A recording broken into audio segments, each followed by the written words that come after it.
Earlier this year, TCMS orchestra students and the 8th grade band studied the music used during the women's suffrage movement while they fought for the passage of the 19th Amendment.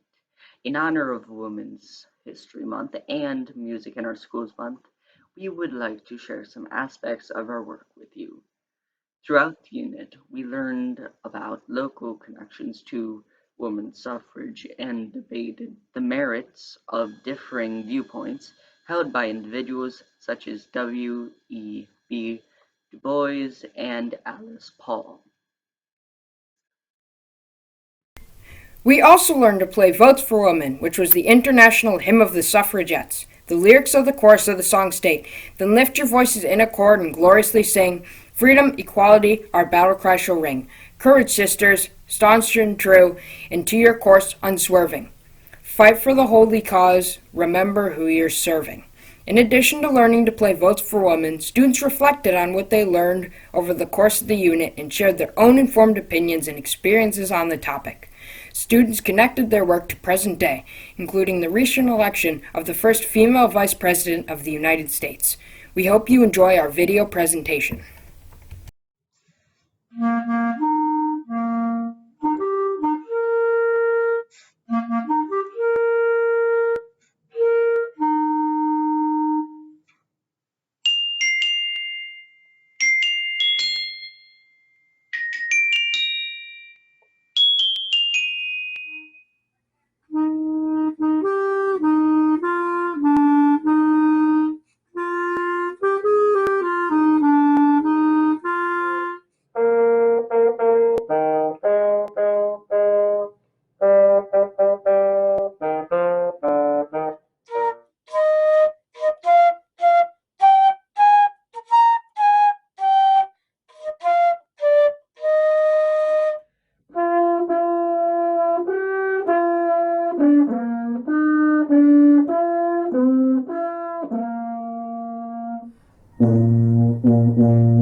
This month in orchestra, we have been celebrating the 100th anniversary of the ratification of the 19th Amendment by learning about women's suffrage.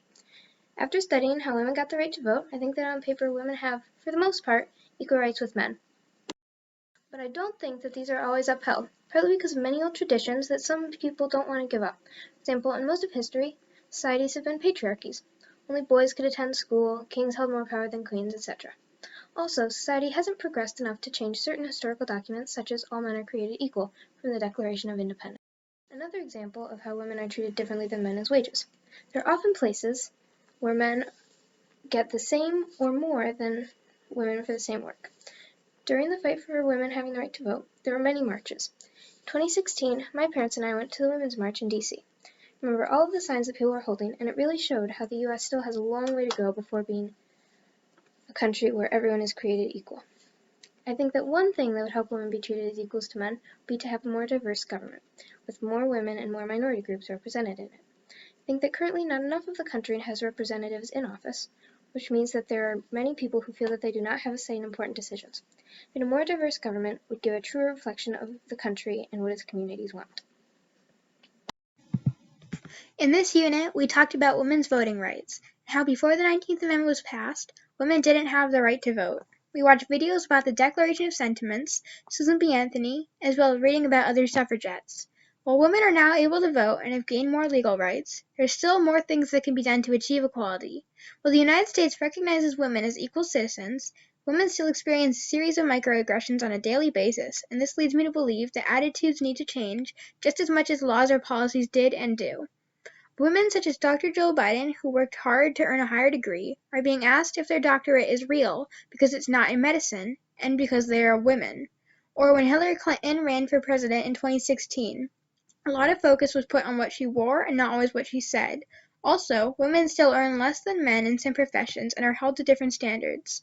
However, even though situations like these still occur, there have been many breakthroughs for women since the 19th Amendment was passed. Women used to not be able to own bank accounts, property, hold any power in government, etc., but now they can and do.